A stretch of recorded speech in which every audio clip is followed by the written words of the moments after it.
Se nós olharmos para a vida de Jesus, nós podemos ver que Jesus deu exemplo em todas as áreas da vida dele para nós.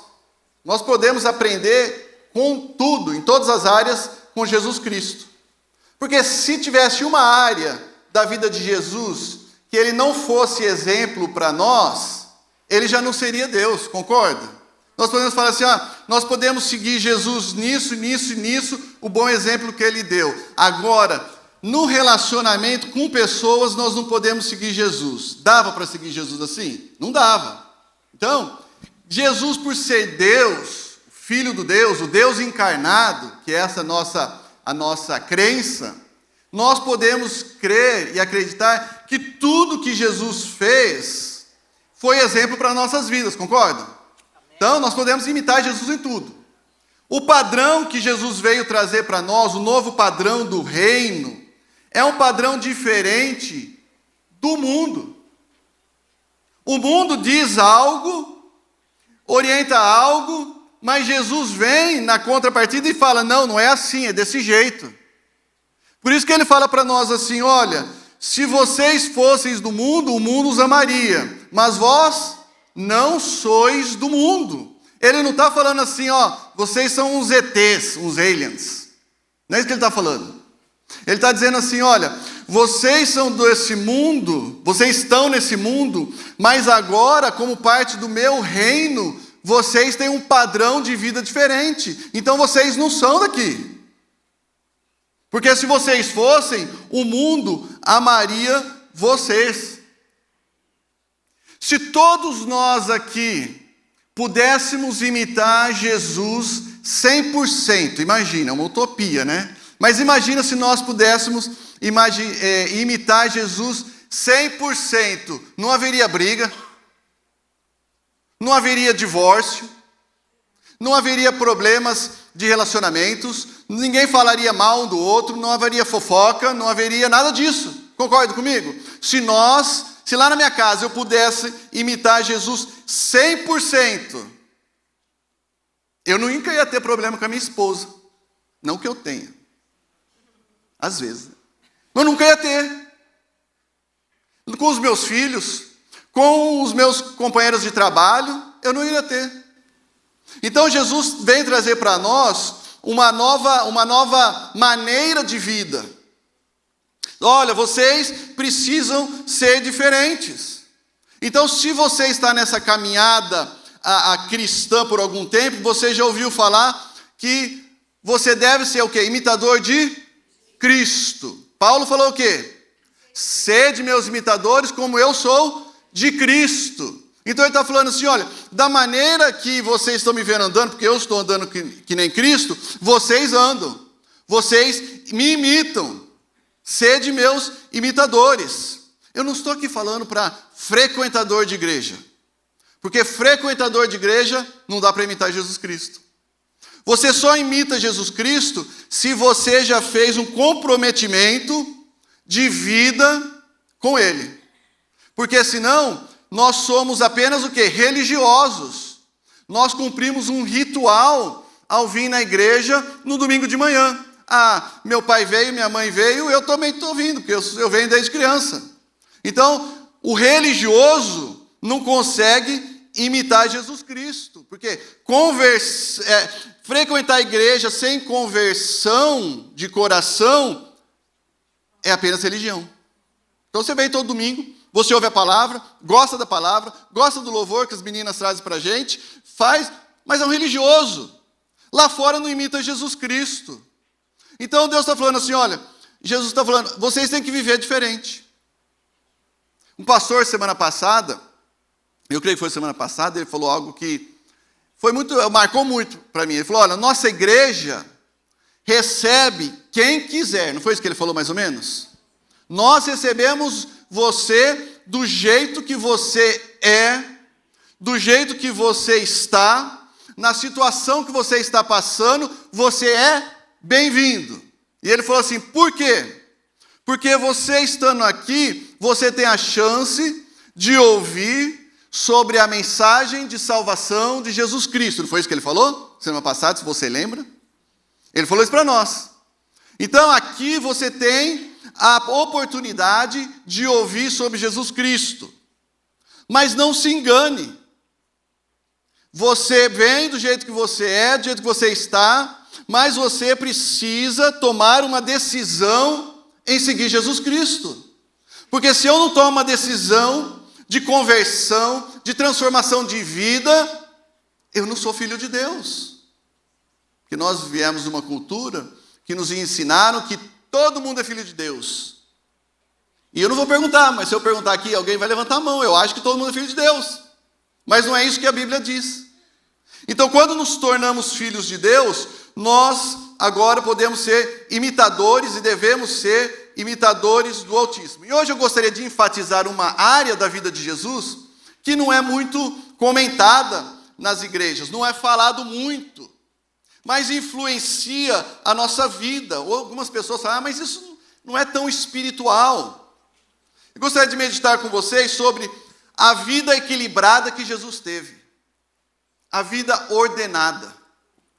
Eu gostaria que nós saíssemos daqui pensando da importância de uma vida equilibrada, ordenada. Precisamos ter vida equilibrada para viver vida abundante. Jesus, no ministério dele, ele sabia quando dizer sim, sabia quando dizer não. Teve tempo que Jesus foi e falou com os discípulos, não teve? Teve tempo que ele ficou sozinho. Teve tempo que ele curou, fez milagres. Teve hora que Jesus falou, não vou fazer milagres. Não, vou ficar esperando aí sentado. Espera sentado, que não vai acontecer. Pois Jesus não falou nessas palavras, mas foi mais ou menos isso. Espera aí. Jesus outras vezes ele descansou, pregou muito. Ele tinha uma vida ordenada, ele sabia. Jesus teve pouco tempo de ministério e ele tinha que ter uma vida equilibrada. Isso que eu gostaria que nós saíssemos daqui pensando hoje. A minha vida é uma vida equilibrada? Uma vez uma irmã me mostrou umas fotografias de uma casa que ela limpava, acho que era uma vez por mês. E aí você não podia imaginar como que uma pessoa conseguia viver numa casa daquela, com criança, com cachorro, com tudo que tinha lá, naquela bagunça. Você já viu casa assim? Alguém já viu casa assim? Você chega assim, você já abre a porta, você tem que ir empurrando as coisas para entrar. É uma casa que normal, tá? E aí era roupa jogada para o lado, louça na pia assim que estava lá desde a outra vez que ela voltou, no dia seguinte, entendeu? Aquela bagunça, tudo desorganizado, tudo fora de ordem, tudo bagunçado. E muitas vezes a nossa vida é assim também. Nós podemos estar vivendo de uma maneira bagunçada, de uma maneira desequilibrada. E aí nós não conseguimos viver uma vida em abundância. Aí você pode perguntar, mas será que Jesus se importa? Deus se importa se eu sou uma pessoa equilibrada? Se importa. A Carol não falou aqui que Deus se importa com todas as áreas da nossa vida? Não foi? Ela falou que orando? Deus se importa com todas as áreas da nossa vida. Será que Deus se importa se eu como muito? Se importa. Será que Deus se importa da maneira que eu rendo as minhas finanças? Será que Deus se importa da maneira que eu trato as minhas crianças, os meus filhos? Será que Deus se importa se eu chego atrasado para o culto? Não podia deixar isso de fora, né?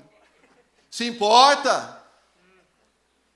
Será que Deus importa com essas coisas pequenas, que talvez não são espirituais? Deus, toma conta da minha vida, eu tomo conta do meu dinheiro.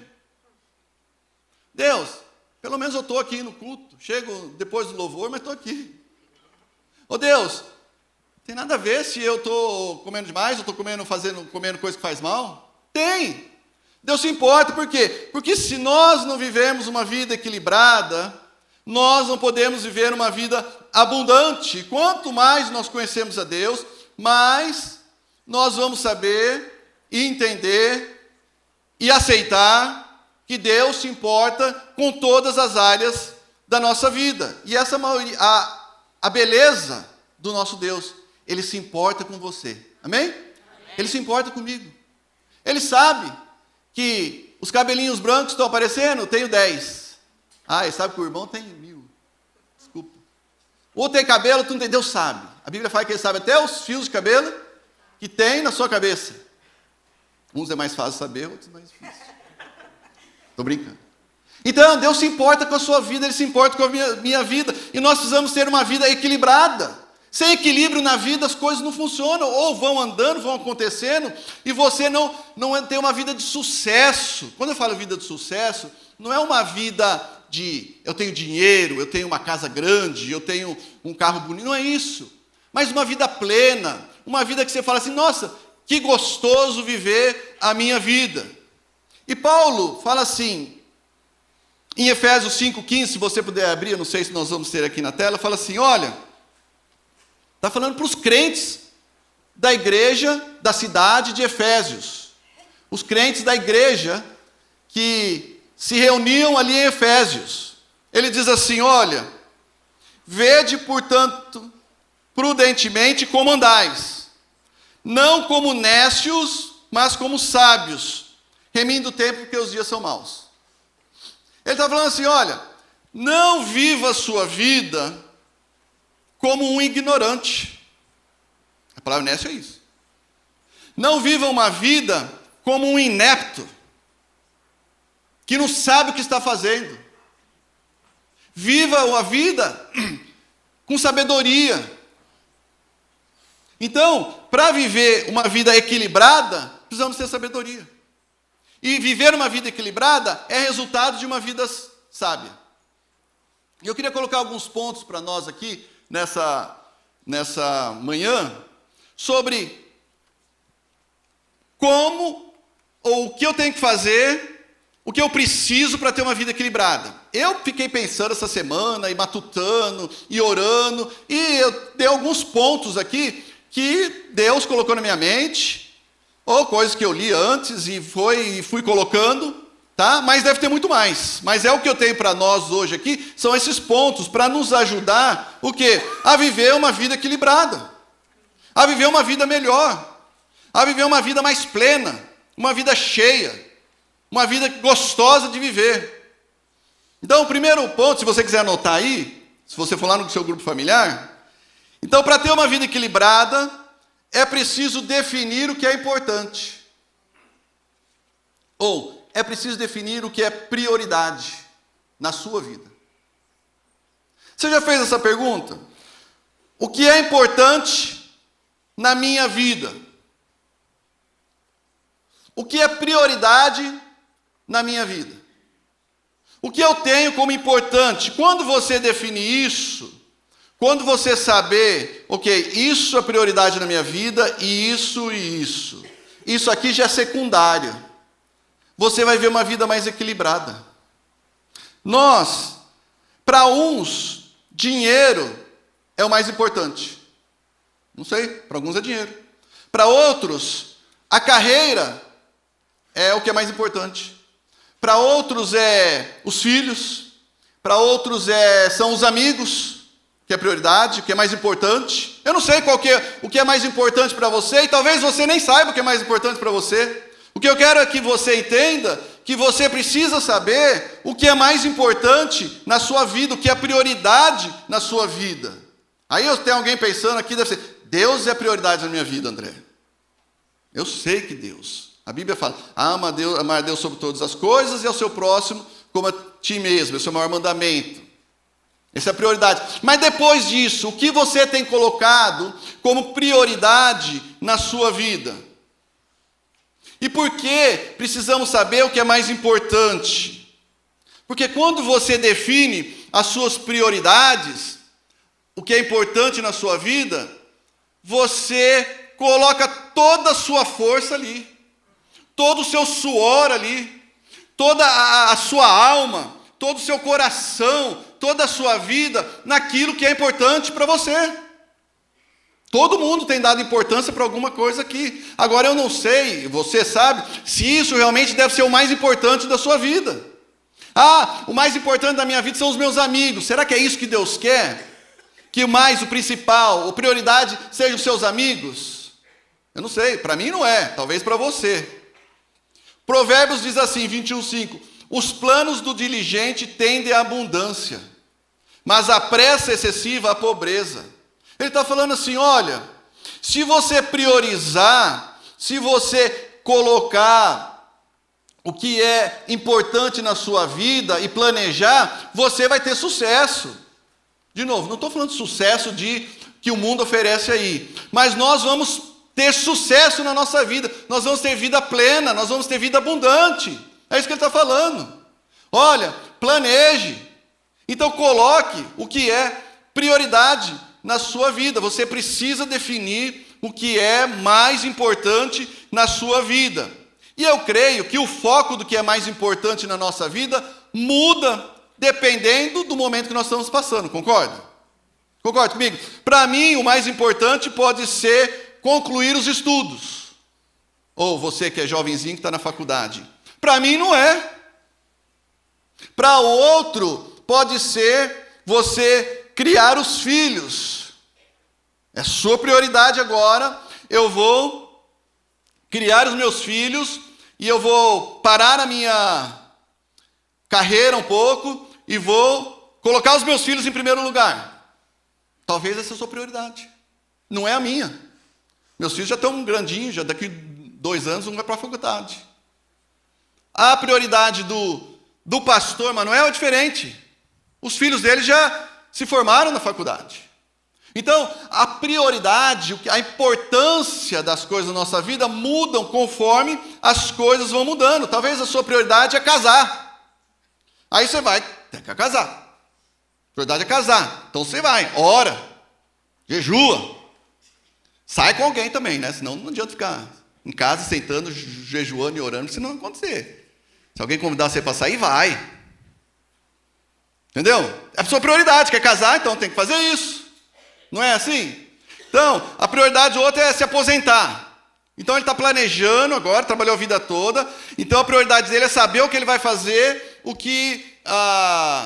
depois de aposentar. Já criou os filhos, já está lá. Então ele muda as prioridades da nossa vida. Então nós precisamos entender e achar qual que é a nossa prioridade. Independente do momento e da sua prioridade, você precisa saber onde você vai colocar as suas energias. Isso é sabedoria, gente. Isso é sabedoria. Você sabe que vai agora investir naquilo nesse momento da sua vida. Você está andando como um sábio, não como um nécio, não como um inepto, não sabendo, dando tiro para todo lado, não sabendo onde vai acertar. Nós vivemos assim às vezes, algum tempo da nossa vida, não vivemos? A gente começa a dar tiro para todo lado, para tentar acertar alguma coisa. Por quê? Porque não sabemos o que é importante, não sabemos o que é prioridade. Já viu pessoas na vida que nada dá certo? Tenta alguma coisa, não deu certo. Começa um relacionamento, não fluiu. Começa um trabalho, não deu. Sai isso, não dá certo. Nada dá certo. E aquela pessoa que está sempre chorando. Nada dá certo na minha vida. Por quê? Porque não definiu as prioridades. Não teve sabedoria para saber que direção deve colocar o seu suor, as suas energias.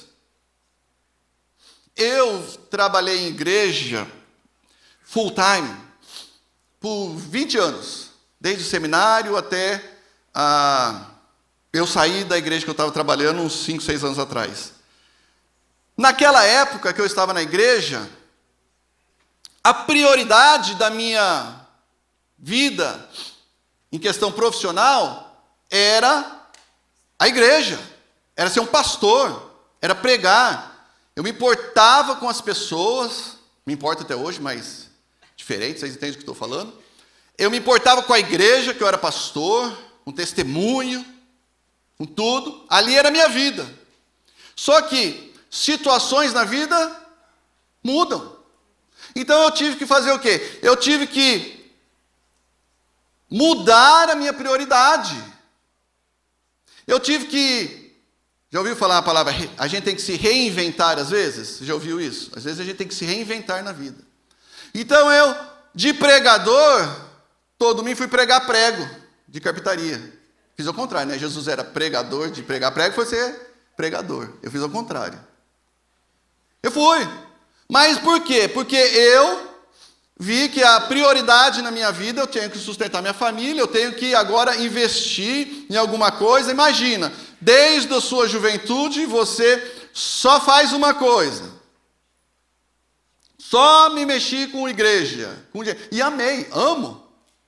Foi um ótimo tempo na minha vida. Mas chega um momento que as coisas mudam.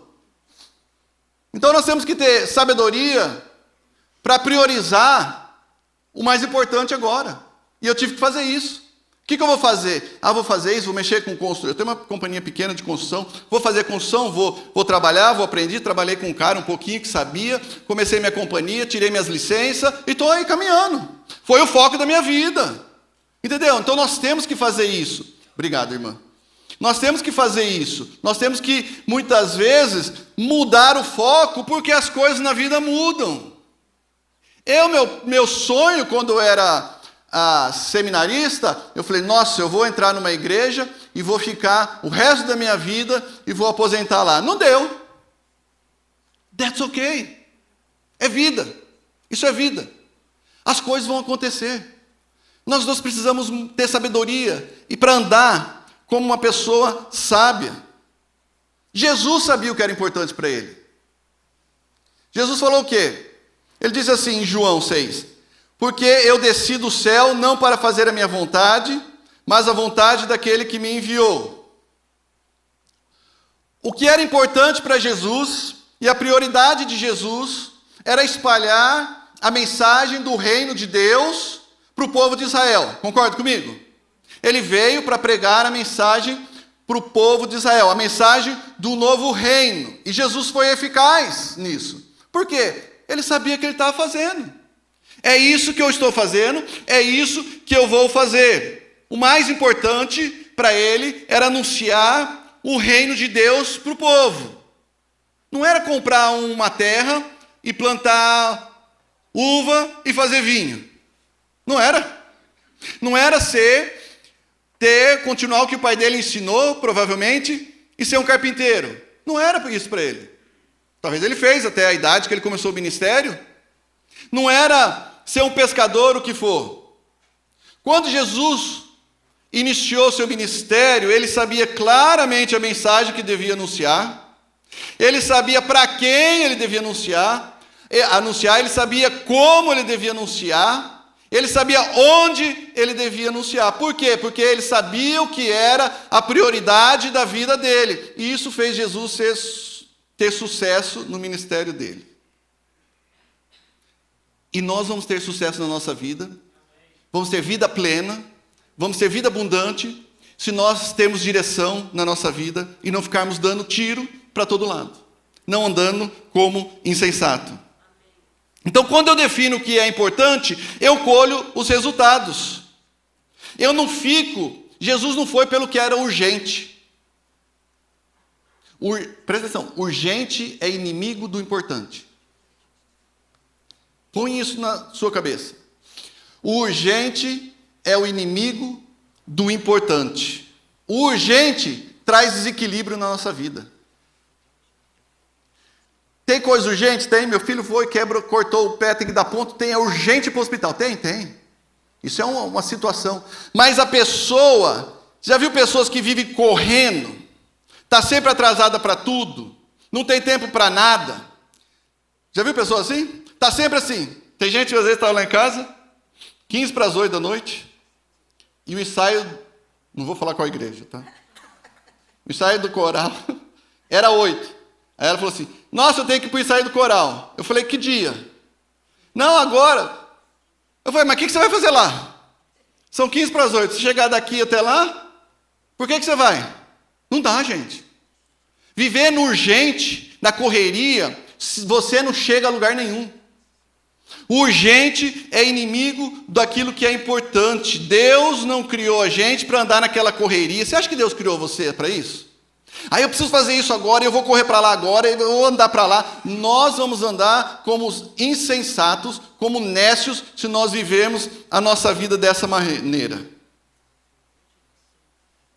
Nós arrumamos tempo para aquilo que é importante na nossa vida, não arrumamos? Trabalho é importante na sua vida? É, não é? Na minha é, porque se eu não trabalhar, minha família passa fome. Então trabalho é importante, e a Bíblia manda a gente trabalhar. É importante, então eu arrumo tempo para isso. Nós arrumamos tempo para aquilo que é importante. Então, se você nunca tem tempo para algo na sua vida, desculpa falar, mas é porque não é importante. Então, se você não tem tempo para brincar com os seus filhos, é porque os seus filhos não são importantes para você. Aí você pode falar, não, são importantes sim, eu amo. Se você não põe tempo para os seus filhos, eles não são importantes para você. Você pode falar o que for. Se você não põe tempo para gastar, não faz tempo, porque o tempo é a gente que faz, meus irmãos. Eu não tenho tempo. Eu não tenho tempo porque eu não fiz tempo. Eu não programei o meu tempo para isso. Então, se eu não tenho tempo para minha esposa, é porque a minha esposa não é importante para mim. E nós corremos um perigo aqui nos Estados Unidos de só trabalhar. E trabalhar. E nunca estar contente com o que a gente tem. Já percebeu isso? É um perigo aqui na América. Nunca vai estar contente. Quando eu não arrumo tempo para ler a Bíblia, é porque isso não é importante para mim. Não é, André. Não é importante. Quando eu não arrumo tempo para ir para o meu grupo familiar, é porque o meu grupo familiar não é importante para mim. By the way, quinta-feira, 7 horas lá na minha casa. Toda quinta, tá? J. Neto é o líder nosso. Você é convidado. Mas se eu não arrumo tempo para o meu grupo, é porque não é importante. Eu estou trabalhando. Não é importante. O seu trabalho é mais importante. O seu jogar futebol na quinta-feira é mais importante. Não é. Não adianta querer tampar o sol com a peneira. Já ouviu essa expressão? Quando eu não venho no culto de domingo porque eu tenho que trabalhar, eu estou falando, Deus, o meu trabalho hoje é mais importante do que eu vim aqui me prostrar diante de Ti. É isso que nós fazemos, ou que você faz, quando você deixa de vir no culto no domingo e vai trabalhar. Mas eu sei, todo mundo tem que sustentar, todo mundo tem.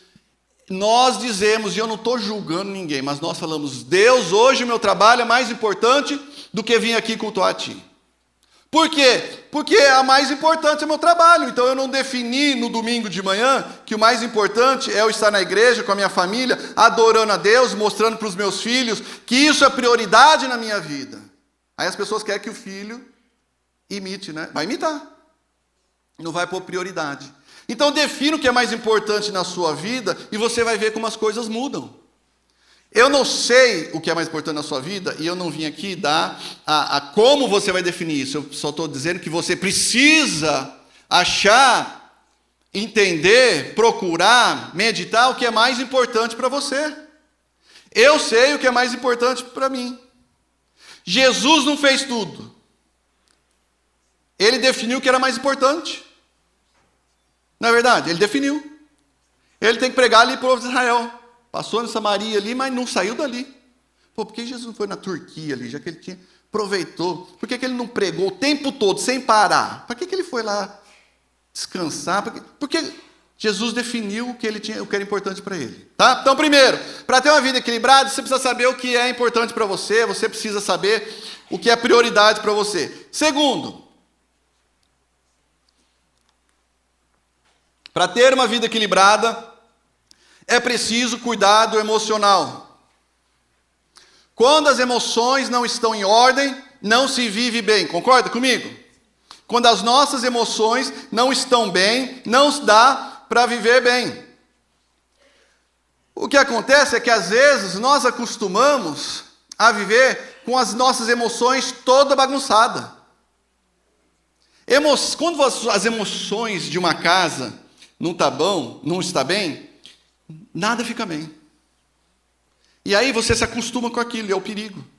Você já percebeu, quando às vezes você chega num lugar que você vai frequentar, por exemplo, vai trabalhar, e tem um cheiro ruim? No primeiro dia, o que você faz? Aquele cheiro você nem aguenta, não é assim?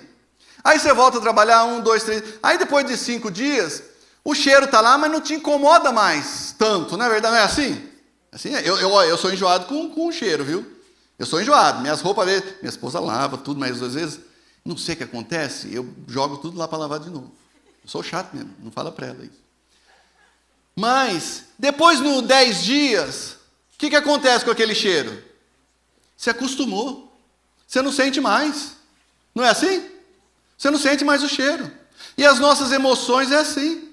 São assim, nós vivemos e estamos lá daquele jeito e sabemos que tem alguma coisa errada, mas depois você acostuma e vive daquele jeito. E aí você vive uma vida toda atrapalhada, desequilibrada por causa das suas emoções. É que nem marido e mulher. Marido e mulher é difícil. Já pensou? Olha, você chega em casa lá, todo cansado do trabalho, com a sua marmita, chega lá, dá um abraço na sua mulher e ela fica assim dura. Opa, daí você já está assim, opa! O que eu fiz? O marido faz isso, o que eu fiz? Deixa eu voltar ontem. Cheguei, o que eu fiz? Eu não pus a marmita para lavar. Será que foi isso? Eu deixei a toalha jogada no chão. Será que foi isso? Aí eu falei mal da mãe dela que vai vir visitar. Deve ter sido isso. Aí você não acha? Não foi isso, porque depois ficou tudo bem. E a sua mulher nem te dá. Aí você vai e fala assim, ô florzinha de Jesus, o que eu fiz? E a pior resposta, mulheres, que você pode dar para o seu marido, sabe qual que é? Você sabe, nossa, vocês sabem disso, por que vocês falam?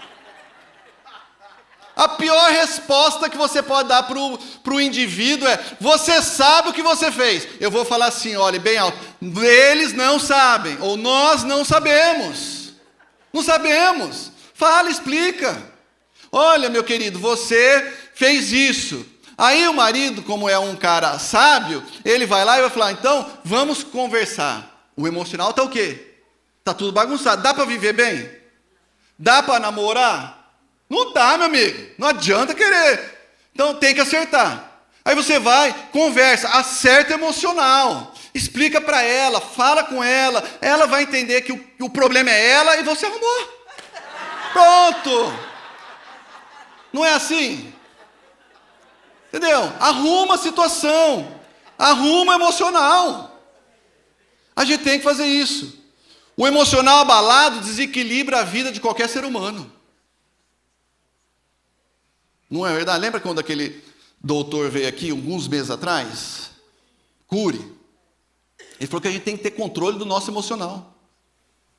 Nós precisamos controlar o nosso emocional. E é triste dizer, eu falo isso com tristeza no coração, que eu conheço, e vocês conhecem pessoas, que estão vivendo a vida toda com um emocional instável, abalado, e não conseguem viver uma vida equilibrada, e estão achando que viver dessa maneira é normal.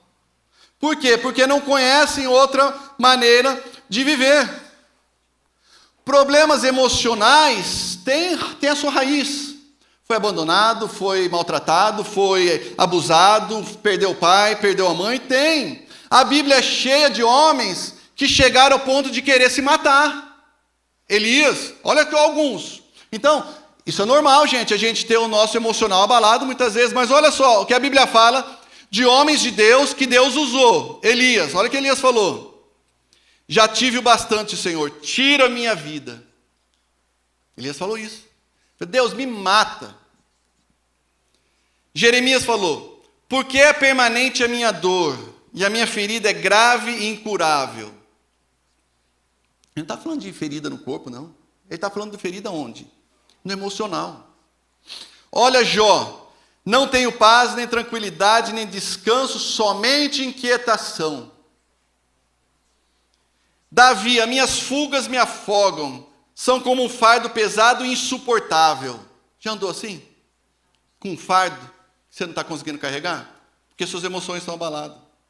Jonas, agora, Senhor, tira a minha vida, eu imploro, porque para mim melhor é morrer do que viver. Jonas, falando, Deus, você quer que eu vá lá? Me mata que é melhor. Então, há situações na vida, meus queridos, e não tem como escapar disso, que elas vão vir e vão massacrar o nosso emocional. E vão pisar, vão triturar o nosso emocional. Não adianta. Não adianta falar, está amarrado em nome de Jesus. Pode amarrar o que for, não adianta. Enquanto você viver, você vai poder passar por essas situações na vida. Não é assim? Quem já passou por situação que abalou emocional? Só alguns aqui. Todo mundo passa. Entendeu? Então nós temos que curar o nosso emocional, nós temos que curar a nossa mente, pedir ajuda, ter coragem. E homens, por favor, sejam corajosos, vão pedir ajuda. Precisa. Homem, como fala, os fortes também choram, não tem um negócio assim? Os grandes também choram, sei lá. A gente também passa problema emocional. Nós sofremos. A palavra de Deus é clara, fala assim, ó, melhor é o que governa o seu espírito do que toma uma cidade. Você está falando? Melhor é o que controla as suas emoções, a sua mente, do que aquele que conquista uma cidade. Ele está falando assim, olha, se vocês conseguirem controlar a mente de vocês, o emocional de vocês, vocês vão viver uma vida equilibrada que vai ser melhor do que muita coisa que se conquista nesse mundo. Por quê? Porque a maioria das pessoas, não sou eu que falo, aquele doutor Cury que veio aqui, a maioria das pessoas não tem controle do seu emocional e por causa disso vive uma vida desequilibrada. As pessoas não entendem porque a razão do casamento delas serem ruins. Sabe por quê? Um veio de um lado onde teve uma família toda torta, toda emocionalmente instável. A outra veio também de uma família pior ainda. Então você acha que eles vão vir para um relacionamento com um emocional estável? Não vem. Não vem. Aí esse aqui vem pensando que casamento é dessa maneira, porque sempre que ele viu aquilo aí, na mente dele está assim. E aí ela vem também e pensa que assim, aí não dá certo. E o que acontece? Ou eles vivem infelizes o resto da vida de casados, ou, o que acontece? Se separa. Porque ninguém aguenta.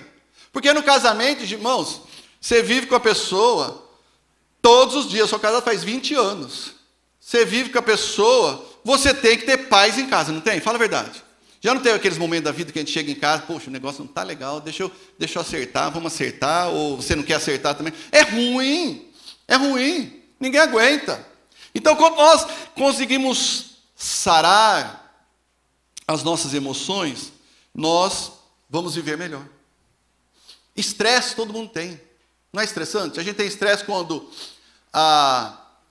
tem muito trabalho, você fica estressado, porque tem muito trabalho. Tem pouco trabalho, fica estressado também. Gente, é complicado. Você tá calor, você fica estressado. Tá muito frio, você foge para a Flórida, né? Você está estressado. Tudo estressa. Nós vemos um mundo estressante. É trabalho. Pessoas, você tem que produzir, você tem que ser o melhor, você tem que fazer isso.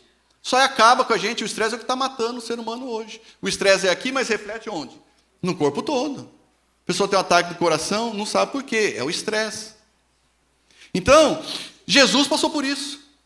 Jesus passou por isso, André? Passou. Quando ele estava lá no jardim de Getsemane, o que aconteceu? Ele estava ali há pouco tempo, horas de ser crucificado, e ele está ali numa agonia tremenda, onde ele começa a chorar, e provavelmente chorar, e as gotas, o suor dele soam como o quê?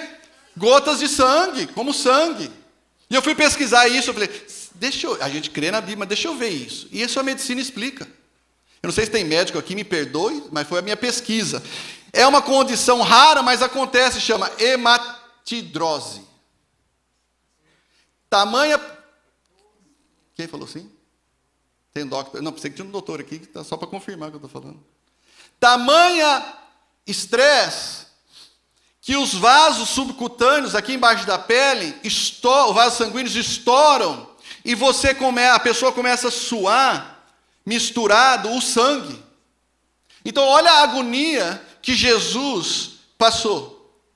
Olha a agonia que Jesus estava horas antes dele ser crucificado. Por quê? Porque ele sabia que o pecado meu ia estar sobre a vida dele. O nosso pecado todo da humanidade, do passado, do presente e do futuro, ia estar sobre ele. Então, meu querido, para você ter uma vida equilibrada, você tem que curar o seu emocional. E para curar o emocional, muitas vezes nós não podemos sozinhos, nós precisamos de ajuda. Então, está em depressão, procura um médico. Procura um conselheiro capaz, procura um pastor capacitado para te aconselhar. Não procura gente que vai... E também, gente, não fala besteira para quem está com problema. Vai orar. Para com isso.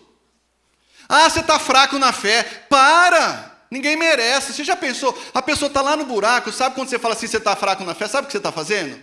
Você está afundando mais ela no buraco. Vai orar que você não está orando. Você está afundando. Para com... Gente, não sabe o que falar? Fica calado, cala a boca. Porque você piora a situação da vida da pessoa. Irmão, não posso te ajudar. Eu já falei isso. Eu não posso te ajudar. Vai nessa pessoa que ela vai te ajudar. Qual o problema disso? Não tenta ser espiritual. Não tenta ser crente, espiritual bastante para você tentar falar coisa que não vai ajudar. Então vamos lá. Nós estamos assim, para ter uma vida equilibrada, eu preciso estar bem aqui. Se não estou bem aqui, não vai acontecer. Tá bom? Terceiro, para ter uma vida equilibrada, anota aí, no seu book, no seu iPad. Você precisa conhecer a Deus. A igreja hoje vive uma crise de identidade. Quando eu falo igreja, não é esse prédio aqui, a igreja Nova Vida, ou a igreja Assembleia, ou a Batista, ou qualquer igreja que tem aí. Não é denominação, são pessoas. Igreja sou eu e é você. E essa igreja passa por uma crise de identidade, porque não sabe o que crer. Não sabe, não conhece a palavra. Não conhece a vontade de Deus. E sem conhecimento de Deus e da sua vontade, não dá para ter equilíbrio na vida. E a Bíblia é clara disso. Para provar isso para você, eu vou provar. Abre sua Bíblia aí agora, no seu celular. Abre aí, Judite, capítulo 2, versículo 1. A gente não conhece a Bíblia. Para de procurar quem está procurando. Não existe. Não tem. Nós precisamos buscar na palavra de Deus. A palavra fala que errais por não conhecer as Escrituras, nem poder de Deus. Quando se usa esse versículo, não sei se você vai ter o mesmo entendimento que eu, 90% das vezes as pessoas falam o quê? Dão ênfase no quê? No poder. Olha, você está assim porque você não conhece o poder de Deus. E você tem que conhecer o poder de Deus também. Mas a maioria não enfatiza assim, você precisa conhecer as Escrituras. Você precisa saber o que a Bíblia diz. Eu coloco minha mão no fogo. Que eu tenho certeza que tem gente aqui que não abriu a Bíblia esse mês para ler, fora da igreja. Eu tenho certeza que... E se eu fosse um pouquinho mais corajoso, para queimar minha mão, eu falava que tem gente que não abriu a Bíblia esse ano para ler. Eu estou falando de nós, que não estou falando de eu, não. Estou falando de uma igreja presbiteriana. Se eu fosse um pouquinho mais corajoso, eu falaria que tem gente aqui que não abriu a Bíblia esse ano para aprender. Então, não dá para ter uma vida equilibrada se você não for na palavra. Saber o que Deus quer, a maneira que Deus quer que você viva. Senão você vai ver, de novo, uma vida religiosa e não uma vida de um discípulo de Jesus Cristo. Vivendo uma vida religiosa sem conhecimento da palavra, não tem equilíbrio na vida. Pessoas gostam de descobrir a vontade de Deus através de revelação. Já viu isso? Fala que tem uma irmã lá que Deus vai falar com você. Gente, faz fila. Não é? Faz fila. Pessoa quer saber de profecia, quer saber... gente, desculpa, mas está parecendo uma macumba evangélica. Vai lá que ele vai revelar o futuro. Não, vai lá que Deus vai revelar... gente, não existe isso. As profecias no Antigo Testamento era para quê? Olha, pode ver, não tem um profeta na Bíblia que não vai ser assim. Olha, vai acontecer isso, isso, isso com você se você não voltar. Mas se você voltar, Deus tem isso e isso para você. Então, a profecia trazia condenação e consolação, se ele se arrependesse. Hoje, o povo cristão está aí atrás de profecia para saber se deve mudar para a Flórida ou não. Ô, gente, pela madrugada. O pastor falou, mudar para a Flórida ou para Vermont. Se vira, deixa Deus quieto. Vai para a Flórida ou vai para Vermont. Não deu certo, volta. Entendeu? Então as pessoas não querem buscar Deus, elas querem que Deus revela. Que Deus vai lá e dá uma palavrinha para ela. Olha Provérbios 3, de novo Provérbios. Filho meu, não te esqueças dos meus ensinos, e o teu coração guarde os meus mandamentos, ou a palavra. Olha assim o resultado. Porque eles aumentarão os teus dias, você vai viver mais, e acrescentarão anos de vida e paz. Então, se você tem paz, você está em equilíbrio. E ele está falando assim, olha, não te esqueça dos meus ensinos, dos meus mandamentos, porque eles vão te dar paz. Então, quando você está com paz, você está equilibrado. Resultado da paz é o quê? Uma vida equilibrada. Você está em casa e chega em paz. Pô, que legal. Você está no serviço, você tem paz. Pô, trabalho mais feliz. Você está na igreja, você está em paz. O conhecimento da palavra e de Deus vai trazer esse equilíbrio, vai diminuir a preocupação excessiva, vai diminuir o estresse, a ansiedade, o medo, vai aumentar a fé, você vai até dormir melhor. Porque Salmo diz isso. Me deito e logo pego no sono, porque só tu, Senhor, estás comigo. Então você vai dormir, então precisa, meu irmão, precisa estar na palavra de Deus. Você precisa se voltar para Deus. Precisa estar ali para ter uma vida equilibrada em todas as áreas da sua vida. Amém? Ok, mais um ou dois. Você precisa aprender a dizer não. Jesus disse não muitas vezes. Teve um momento lá de Jesus que os gregos vieram. Acho que eles ouviram falar de Jesus e eles vieram lá para saber de Jesus. E os discípulos foram lá primeiro com os discípulos, e os discípulos foram lá e falaram, ó Jesus, tem uns gregos aí que vieram lá, e eles querem saber aí do seu ensinamento. Aí Jesus podia ter, na minha cabeça, a gente pensa assim, poxa, Jesus podia ter pensado, os caras vieram lá da Grécia, deixa eu aproveitar e jogar mensagem para eles, e eles vão lá para a Grécia e espalham o evangelho. O que Jesus falou para os discípulos? Não, vou falar com ninguém não. Jesus, não vou falar com ninguém não. Essa é a minha parte, eles não falaram isso não. Mas Jesus, não. Outra ocasião, vai o povo lá. Que sinal tu fazes para que vejamos e creiamos em ti? Olha o povo. Se o Senhor fizer um sinal, nós vamos crer em ti e nos teus feitos. Nossos pais comeram maná no deserto, como está escrito, dá-lhes de comer pão. O que eles queriam? Queriam comer sem trabalhar. Jesus, manda pão do céu, porque daí nós vamos crer, isso é poderoso, porque a gente ouve falar dos escritos do Pentateuco, que os nossos pais comeram maná do deserto. Faz isso que nós cremos. Aí você pode pensar, que nem eu. Pô, eu fazia descer até picanha do céu, se o povo for crer. Aquele monte de picanha engordurada descendo assim. Eu cria, você não cria? Eu cria. E Jesus fala o que para eles? Não vou fazer milagre nenhum. Jesus fala não. E nós precisamos aprender a falar não. A nossa cultura não gosta de receber não. Não é assim? Brasileiro se sente ofendido quando você fala não. Ah, com o cabelo da mulher você não pode falar isso, mas você mente. Não pode mentir também. Então você fala, tá bom. Ficou bom meu cabelo, amor? Tá bom. Tá, mas outras coisas. Ah, você gostou da minha camisa? Se você fala não, no geral, na nossa cultura, a pessoa fica o quê? Ofendida.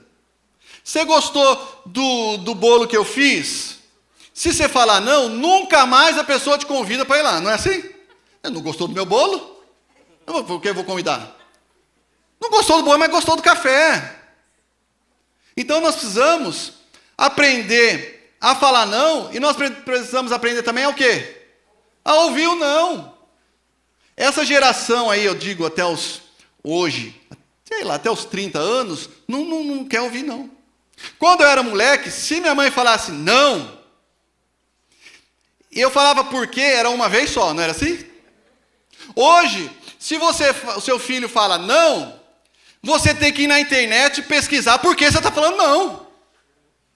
Posso comer doce? Por quê? Me explica. Lá em casa não tem isso. Graças a Deus não teve. Lá em casa, os meus filhos, não sei se vai servir de exemplo, mas lá em casa o couro comeu solto. Lá em casa eu tinha uma vara. Sabe quando... Agora já cresceram mesmo, se a polícia vinha atrás de mim, não estou nem aí. Não tem como provar. Eu tinha uma vara. Sabe quando você vai comprar tinta no Home Depot, na Lowe's, eles dão uma vara assim? Aquela régua. Só que na Lowe's eu descobri que tinha uma maior, mais grossinha.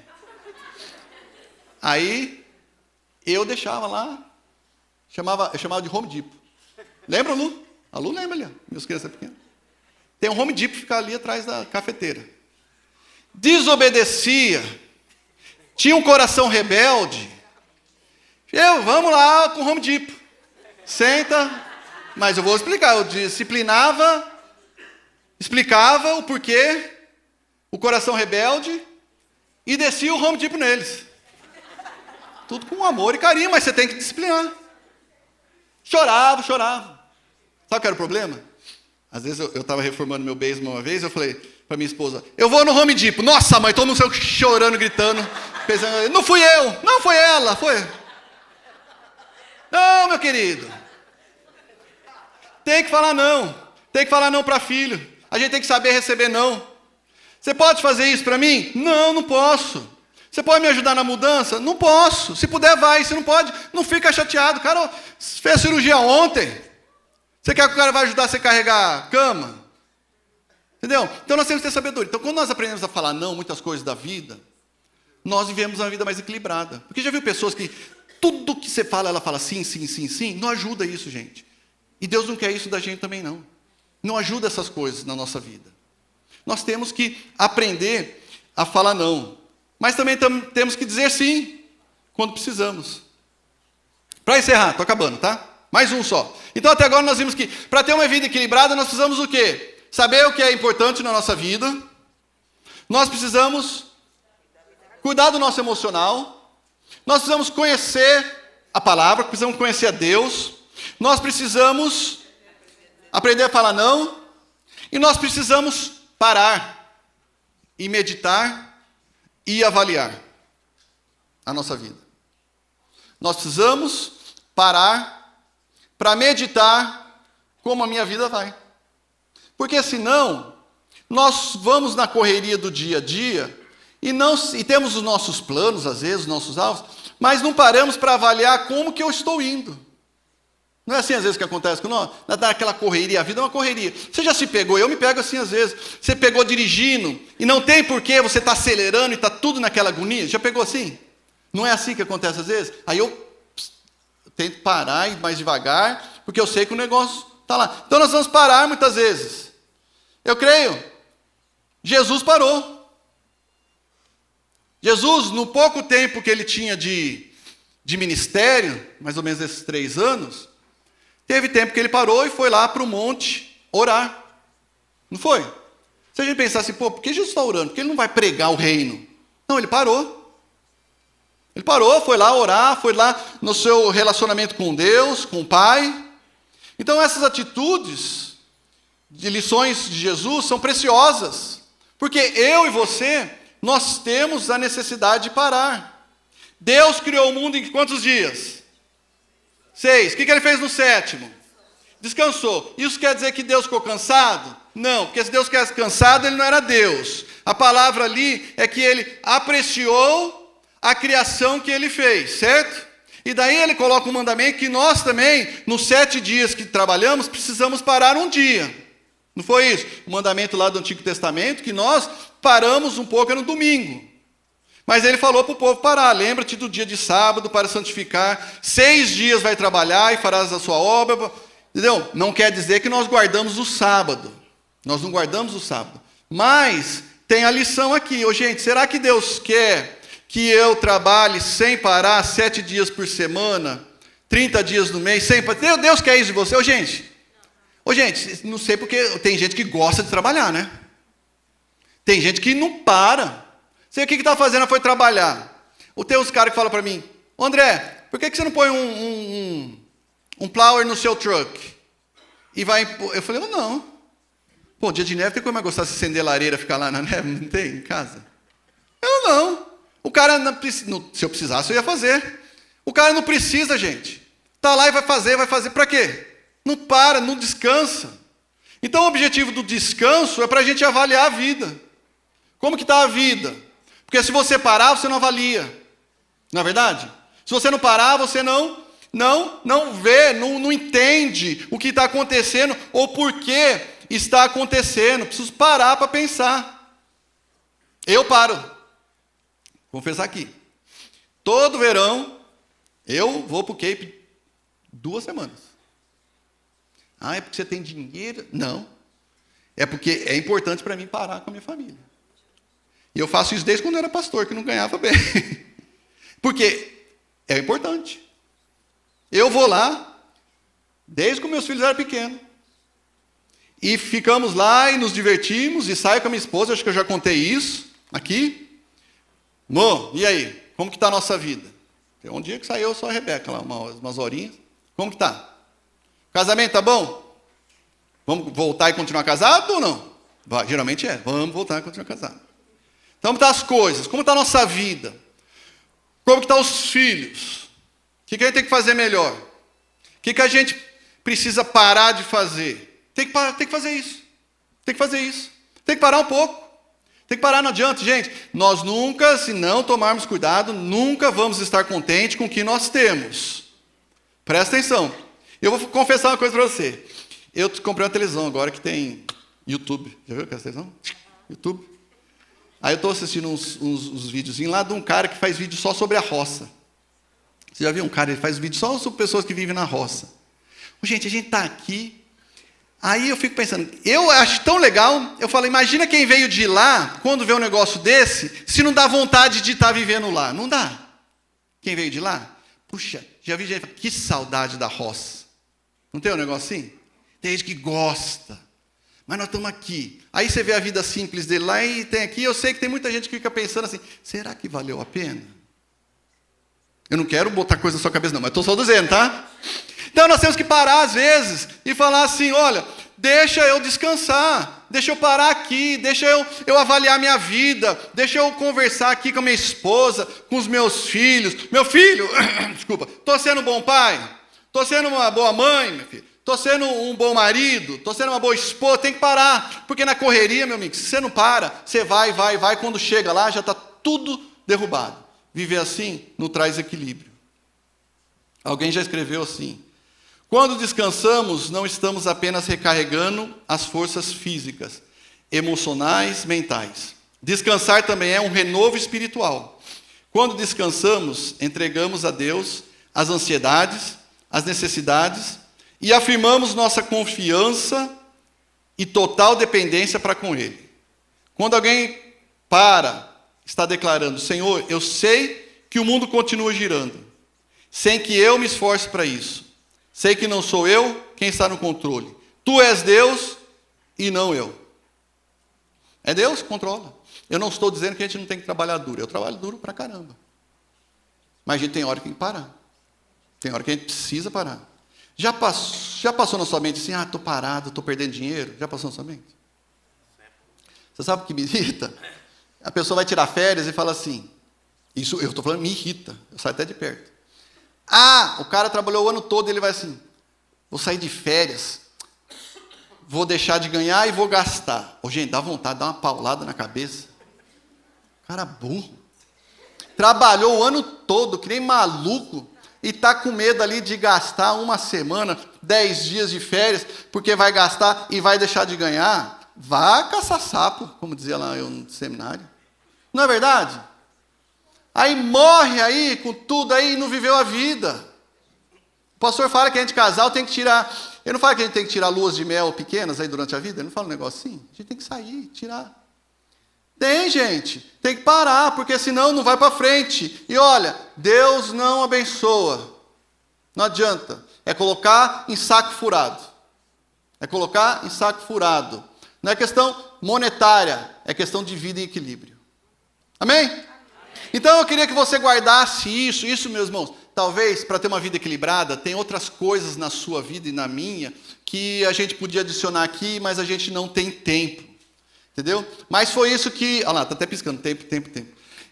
Coisas que a gente não tem como fazer. Nós temos que parar e pensar e, ok, minha vida está em equilíbrio, meu casamento está em equilíbrio, deixa eu ver isso, o que é importante na minha vida, meu emocional está bem, e aí vai. Amém? Que isso possa trazer algo para você sair daqui e pensar. E a minha oração durante a semana é que Deus pudesse falar no seu coração. E que o Senhor, e que alguma coisa mudasse na sua e na minha vida. Amém?